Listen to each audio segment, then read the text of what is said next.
okay? 75 million things are going off in every different direction. Beautiful girls, craps, Vegas, everything, right? Watch 5 minutes of that movie. Watch it. Watch a scene. Watch 5 minutes of that scene. At the end of that scene, write down everything you think you saw on a piece of paper. Then watch the scene again. And watch how you didn't remember anything. And keep watching that same scene over and over and over again. And each time you watch it, you'll see something different. You'll see a red shirt. You'll see a dice that bounces up too high. All of a sudden your mind says, dice that bounce up too high. Red shirt is pretty cool. Wow, those were great shoes, okay? That car was really cool. I can't believe they were talking. You'll start remembering things. Because what happens is training your mind to observe will give you your opener. Because everybody talks about being a natural.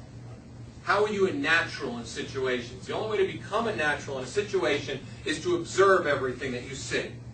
If you observe something, you can talk about it. Because if you go somewhere, if you go rollerblading down the beach, you've done it before. It's something you've done. That goes back to guys going to the mall. We're going to go get some women. They're not on sale, guys, okay? You know, you're not going to get them.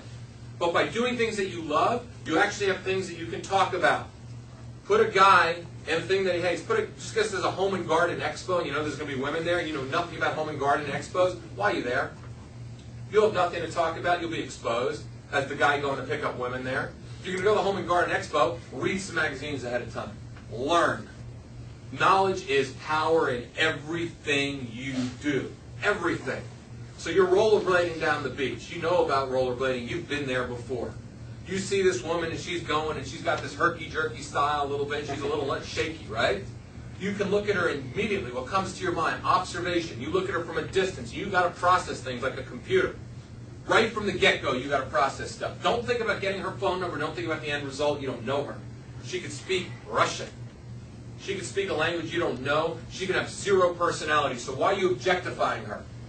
Every time you objectify her, you have absolutely lost your power. You just gave your dick over there again.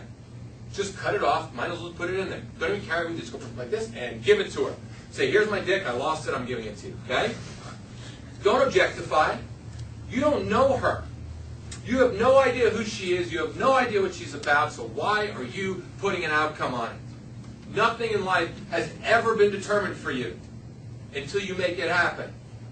Think of your career right now. Think of your job. Think of where you live. Think of your friends. Did you predetermine all that stuff right from the get-go? Did everything in life work directly the way it's supposed to? It's amazing, though, when it comes down to meeting a woman. So many guys go, I want her. Well, great. You don't know, I want her. I got to get her. But then you don't do anything to do it. Because all of a sudden you get this vision in your head. She's just a vision. And what I call it's a stupid vision. It's a vision that doesn't work. You've got to stay present.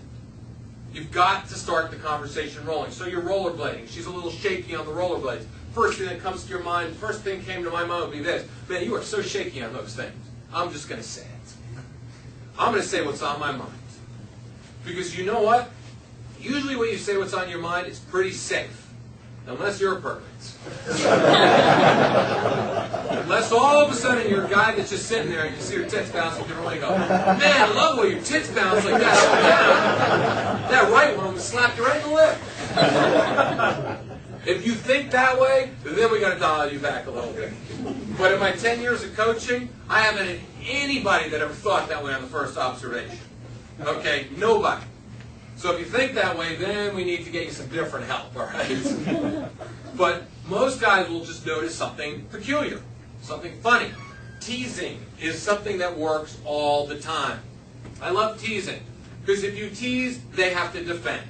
If they have to defend, it means that you are challenging them. You're not weak. Most guys are weak. They walk over, they don't claim a woman. You got to claim her. I want you, you're mine. You got to tell her that. Not in those words. You're not caveman. Give me, come here. Like this. But you do it with your eyes and the way you look. How do you do it with your eyes? Well, you've got to be playful. How many of you guys get nervous on the first approach? Okay, here's the best exercise in the world. We're going to go right back to